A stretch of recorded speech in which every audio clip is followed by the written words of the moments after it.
Welcome to my channel, and today we're making one of Hawaii's very famous sweets. We're making kulolo. What you see here is taro root. You can find it in your Asian stores, already vacuum sealed and ready to go. There's no peeling involved. Also, we're going to use some turbinado sugar, salt, and coconut milk. This is the brand that I like to use. So let's get started. First thing you want to do is to set up a steamer and also set up a food processor if you have it. And what I'm doing first is cutting the taro into sizes that'll fit into my food processor when I feed it. You also notice I'm using gloves because for some people handling raw taro, it might get your hands itchy, so just take precautions. So I cut them all to size that I need, and we're ready to grate our taro. So first thing, I set up my food processor with the grating attachment. And make sure you go ahead and grate all your taro this way first. It's going to take a while depending on how big your food processor is. So once they're grated like this, set them aside in the bowl, and you want to switch to your regular blade for your food processor. We're gonna process it even finer. So put the blade back in, put your taro back in, and you want to do this step until all your taro is grated or is processed fine, like you see right there. If you want to leave it chunky, you can go ahead and leave some of the bigger pieces and mix maybe half and half if you want. It's all up to you, but for this recipe here, I like to grind all my taro fine, just like that. I'm not sure what kind of taro it is, if it was wetland or dryland. All I know is this type of taro worked because I made a small batch before. I wanted to do this video to make sure the taste and the texture was there. So yeah, you find it in the Asian store in the produce section. So after all our taro is processed down to a finer consistency, we're ready to go ahead with the rest of the ingredients. So I also added 4.5 cups of sugar. You can see I used raw sugar or turbinado sugar, and I didn't have enough, so I substituted the difference with some white sugar and some brown sugar, but my sugar of preference for this recipe is turbinado sugar, 4.5 cups. For the coconut milk, I used 3 cups.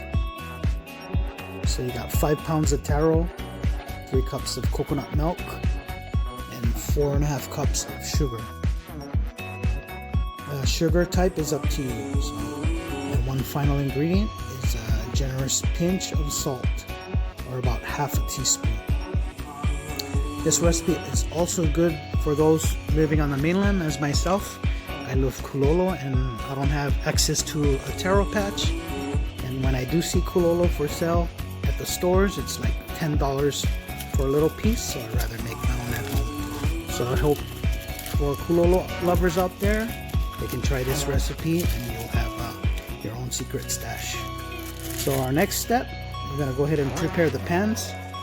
You want to get some parchment paper and get the diameter of your pans depending on what size. Mine's are round, so I cut round circles for them. That'll make it easier to take out your kulolo when they're done. I also made foil bands, and I place them into the pans first, because when your kulolo are done, they're going to be kind of heavy to lift out. These bands make it easier. You'll see later on in the video. So my bands are prepped, my parchment papers are prepped, and we're going to go inside with more foil. You want to line each of your pans like that. Follow it with cooking spray. Just a nice even coating. Spraying really well. That'll help from the kulolo not sticky. You follow it down with your parchment paper circles for your pans. At this point, you want to turn on your steamer to high. While your water's heating up, you want to go ahead and portion out all the Kulolo mix into all of your pans. I like to fill them up maybe like 3/4 of the way, because they are going to rise a little bit as they steam. So you fill them all up about 3/4 of the way again. Give them a generous tap. Tap them so they even out, and at this point they're ready to go into the steamer. I use a conventional stovetop steamer, as you see here. And also what I like to do is I put layers of paper towel over each layer so it can catch the steam while it's steaming. You can go ahead and wrap it with foil, wrap the top with foil if you want, but I choose to use paper towel. If you don't have a steamer like that, you can use like a pot that I'm using with a steamer insert. So that little guy that I'm using. So at this point, you want to keep your steamers on high, and you also want to watch out for the water. You want to replenish your water supply every like 30-45 minutes. Total steaming time for this batch was about 5 hours. And if you have an instant pot, you probably cut your steaming time down a little bit. But for my recipe and my method, it took me about 5 hours.